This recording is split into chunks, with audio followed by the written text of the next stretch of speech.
కరీంనగర్ లోక్సభ అభ్యర్థిగా బండి సంజయ్ కుమార్ తన నామినేషన్ పత్రాలని రెండవసారి దాఖలు చేయనున్నారు. ఇప్పటికే కులదైవమైనటువంటి నల్గొండ లక్ష్మీనరసింహస్వామి ఆలయంలో ప్రత్యేక పూజలు చేశారు. కొండగట్ట అంజన్న దగ్గర పూజలు చేశారు. మహాశక్తి ఆలయంలో పూజలు చేసిన అనంతరం తల్లిగారి ఆశీర్వాదం చేసుకొని కార్యకర్తలు, నేతలు, అభిమానుల కోలాహలం మధ్య భారీ ర్యాలీతో వెళ్తున్నారు. అన్నీ అడిగి మరింత సమాచారం తెలుసుకుందాం. ఎట్లా చూడొచ్చు, దీనికి సంబంధించి మీరు ఏ మెసేజ్తో ఈ నామినేషన్ వేస్తున్నారు?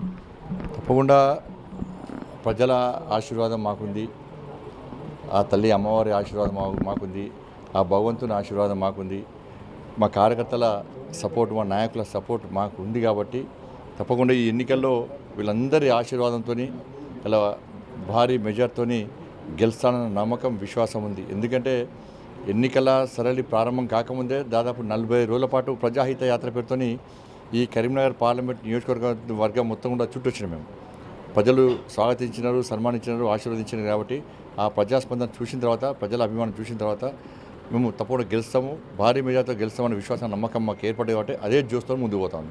కాంగ్రెస్ పార్టీకి సంబంధించినటువంటి నేతలు చివరి క్షణంలో ఖరారైంది, నాకు ఒక్క అవకాశం ఇవ్వండి చెప్పి కాంగ్రెస్ అభ్యర్థి వెళ్తున్నాడు. తెలంగాణ ఉద్యమకారుని నాకు అవకాశం ఇవ్వండి అని చెప్పేసి బీఆర్ఎస్ అభ్యర్థి కోరుతున్నారు.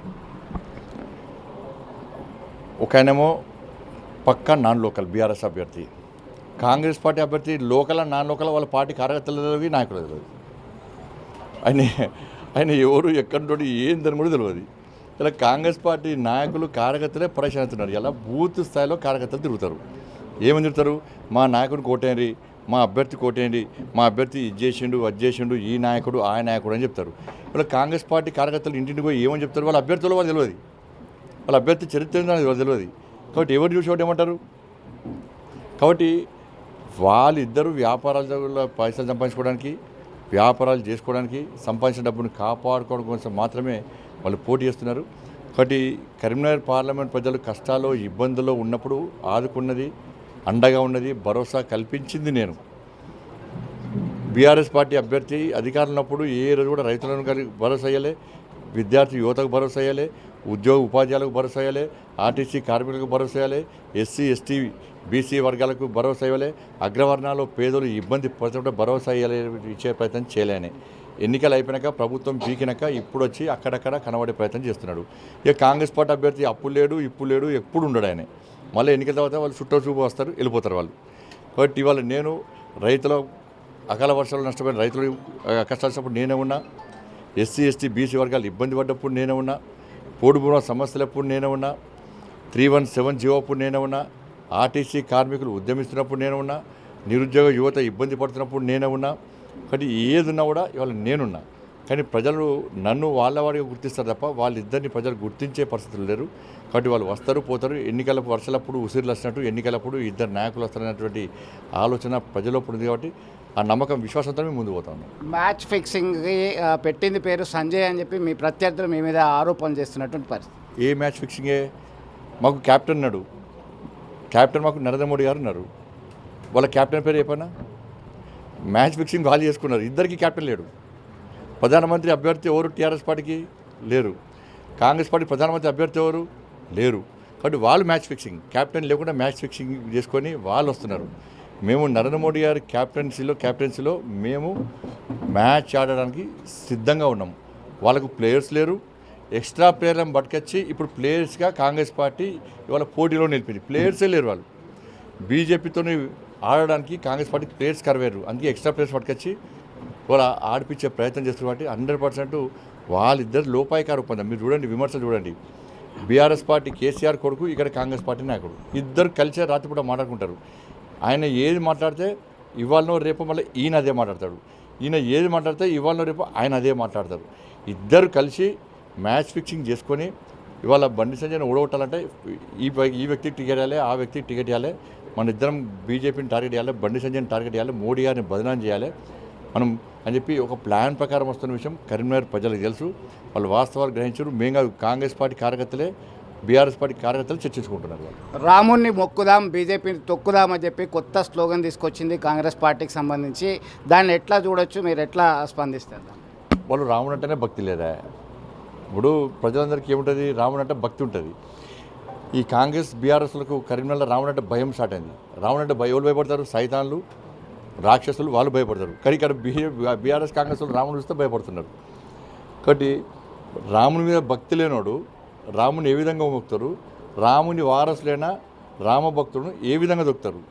బీజేపీ కార్యకర్తలను తొక్కుడంటే ఇవాళ రాముని అవమానించినట్టే. ఎందుకంటే అయోధ్యలో ప్రాణ ప్రతిష్ఠ కార్యక్రమానికి కాంగ్రెస్ పార్టీ నాయకులు హాజరు కాలే. అయోధ్యలో రామ మందిరాన్ని కాంగ్రెస్ పార్టీ వ్యతిరేకిస్తున్నది. మా ప్రభుత్వం ఏర్పడితే అయోధ్యలో రామ మందిరాన్ని కాపాడుతామని చెప్పి కాంగ్రెస్ పార్టీ స్పష్టం చేయలేకపోతున్నది. ఇక్కడ రాముని అక్షింతల కార్యక్రమంలో కాంగ్రెస్ పార్టీ అధినాయకత్వం పాల్గొనలేదు. రాముల వారి కార్యక్రమాన్ని కాంగ్రెస్ పార్టీ వ్యతిరేకిస్తున్నది. ప్లస్ అయోధ్యలో రామ మందిర నిర్మాణంలో కాంగ్రెస్ పార్టీ కానీ బీఆర్ఎస్ పార్టీ కానీ కమ్యూనిస్టు పార్టీ కార్యకర్తలు ఇప్పుడు త్యాగాలు చేయలే. రాముని గుడి కోసం త్యాగాలు చేసినటువంటి పార్టీ భారతీయ జనతా పార్టీ. కాబట్టి రాముని వారసుడిగా నరేంద్ర మోడీ గారు వస్తున్నారు, నరేంద్ర మోడీ గారు వారసుగా మేము వస్తున్నాం. మరి కాంగ్రెస్ పార్టీ రాహుల్ గాంధీ గారో సోనియా గాంధీ గారో మేము రాముని వారసులం అని చెప్పుకునే దమ్ము వాళ్ళకుందా? దాన్ని స్పష్టం చేయాలి. ఈ దేశానికి సంబంధించిన ఎన్నికలు, దాని మీద స్పష్టం చేయాలి. సోనియా గాంధీ రాహుల్ గాంధీ గారు మేము రాముని వారసులం, ఎస్ రామ భక్తులం, అయోధ్యలో రామ మందిరం ఉండాలని కోరుకుంటున్నాం అని చెప్పండి. అప్పుడు ప్రజలు గుర్తిస్తారు, గమనిస్తారు, సపోర్ట్ చేస్తారు. తెలంగాణ బలం గలం నేనే బలమైన ప్రతిపక్షంగా వెంటాడతాం అంటూ బీఆర్ఎస్ అధినేత కేసీఆర్ యాత్ర చేపట్టాడు. ఆయన వేటాడి వెంటాడితేనే ఫామ్లో కూర్చున్నాడు. ఇంకా వేటెక్కడిది వెంటాడు ఎక్కడిది చెప్తే కలుగుల మంది ఉన్న ఎలుక లెక్క వస్తుంది. ఇప్పుడు ఇంతకు చెప్తే కదా, ఆకలి కాగానే ఎలుక ఏం చేస్తుంది? బయటకు వచ్చి తింటుంది, మళ్ళీ పొక్కలు పోతుంది. అవునా కదా? కేసీఆర్ ఏం చేస్తాడు? ఎన్నికలు రాగానే బయటకు వస్తాడు, మళ్ళీ ఎన్నికలు కానీ మళ్ళీ ఫామ్ హౌస్ పోతాడు. అది ఏముంటుంది? కాబట్టి కేసీఆర్ను ఎవరు పట్టించుకునే స్థితి లేదు. ఇప్పుడు కేసీఆర్ను ఎక్కడ వాళ్ళ నాయకులు పిలుస్తురా, మళ్ళీ వచ్చి ఏం మాట్లాడతారు, ఏం ఉల్టా అవుతుందో ఎన్నికలప్పుడు కేసీఆర్ కుటుంబం రాకుంటేనే మంచిది అంటున్నారు. మీరు చూడండి, ఇవాళ కుహనా మేధావర్గం ఉంటుంది, ఓ ప్లాన్ ప్రకారం యూట్యూబ్ ఛానల్కి ఇంటర్వ్యూ ఇస్తున్నారు. కేసీఆర్ పొరపాటు చేయకుండా మంచిగా బాగుంటుండే అని మళ్ళా కొత్తగా స్టార్ట్ చేసినట్టు. అంటే పాపం కేసీఆర్ అనేటువంటి వాతావరణం తయారు చేస్తున్నారు. కానీ ప్రజలను ఇంత ముంచి ఇంత సర్వనాశనం చేసి బతుకులను నాశనం చేసేటువంటి కేసీఆర్ను ప్రజలు నమ్మే పరిస్థితులు. కేసీఆర్ కుటుంబానికి గుణపాఠం చెప్పిందే ప్రజలు. ఆ ప్రజలు మళ్ళీ బీఆర్ఎస్ పార్టీ గుర్తించే పరిస్థితులు లేదు. జాతీయ స్థాయిలో నరేంద్ర మోడీ ప్రధానమంత్రి హోదాలో ఒక స్పీచ్ ఇచ్చారు. దాని మీద విమర్శలు చేస్తున్నారు ప్రతిపక్షాలకు చెందినటువంటి నేతలు. 2006లో మన్మోహన్ సింగ్ చేసినటువంటి మెసేజ్ని పట్టుకొని మొదటి అవకాశము మైనార్టీలకు ఇస్తారని చెప్పారు. దాన్ని ఇప్పుడు తెర మీదకి తీసుకొచ్చిండ్రు, హేట్ స్పీచ్ అని చెప్తున్నటువంటి పరిస్థితి. వాళ్ళు చెప్తున్నారు, మన్మోహన్ సింగ్ గారు మాట్లాడింది వాళ్ళు చెప్తున్నారు కదా, దానికి కౌంటర్ చేయకుంటే ఏమవుతుంది? ఇవాళ కంపల్సరీ ఇవ్వాలి కదా. కాబట్టి ఇచ్చిర్రు. వాళ్ళ ప్రశ్నలోనే సమాధానం ఉంది. ఇప్పుడు 50% రిజర్వేషన్ల సడలింపు ఎత్తేస్తా అని చెప్పి అన్నారు. ఎవరి కోసం ఎత్తేస్తున్నారు? దేనికోసం ఎత్తేస్తున్నారు? ఎస్సీ ఎస్టీ బీసీల గురించి కాంగ్రెస్ పార్టీ ఎప్పుడన్నా మాట్లాడిందా? ఇలా నరేంద్ర మోడీ గారి ప్రభుత్వం దేశంలో ఏర్పడ్డ తర్వాత 27 మంది బీసీ ఎంపీలను మంత్రులు చేసిన ఘనత నరేంద్ర మోడీ గారిది. 12 మంది ఎస్సీ ఎంపీలను మంత్రులు చేసిన ఘనత నరేంద్ర మోడీ గారి. 8 మంది ఎస్టీ ఎంపీలను మంత్రులు చేసిన ఘనత నరేంద్ర మోడీ గారి. అగ్రవర్ణాల్లో పేదలకు రిజర్వేషన్ సౌకర్యం కల్పించిన ఘనత నరేంద్ర మోడీ గారిది. ఈ అన్నిటి గురించి కాంగ్రెస్ పార్టీ ఎప్పుడన్నా మోడీ గారిని శభాష్ అన్నదా? ఇవాళ 50% సర్వీస్ ఇది ఎవరి కోసం చేస్తున్నారు? వాళ్ళు దళిత క్రైస్తవులని చెప్పి వచ్చి దళితుల పుట్టగొట్టేటోళ్లకు, మైనార్టీ రిజర్వేషన్లతో పేరుతోని పేద ప్రజల పుట్టగొట్టడానికి, వాళ్ళ కడుపు నింపడానికి, వీళ్ళ కడుపు కొట్టడానికి మాత్రమే ఈ కాంగ్రెస్ పార్టీ ఈ విధంగా వివరిస్తున్న విషయం ప్రజలకు తెలుసు. అందుకే ప్రజలు ప్రశ్నించేటువంటి స్థితికి వచ్చారు వాళ్ళు. ఓవరాల్గా దేశంలో ఎన్ని స్థానాలతో చేపట్టే అవకాశం ఉంది భారతీయ జనతా పార్టీ ఎన్డీఏ? 370కి పైగా స్థానాలు, 400 పాయింట్లతో మేము గెలవబోతున్నాం. కరీంనగర్ లోక్సభ ప్రజలకు మీరు ఇచ్చే మెసేజ్?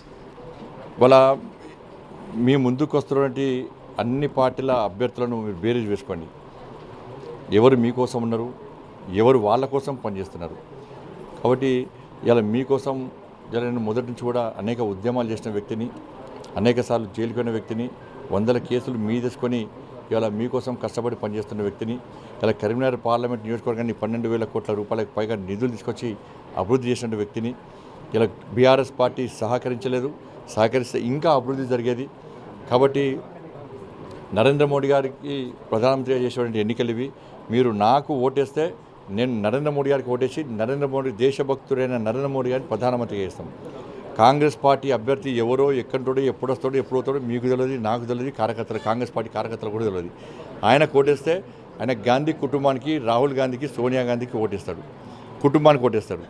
బీఆర్ఎస్ పార్టీ అభ్యర్థి కోటేస్తే ఆయన కేసీఆర్ కోటేస్తాడు.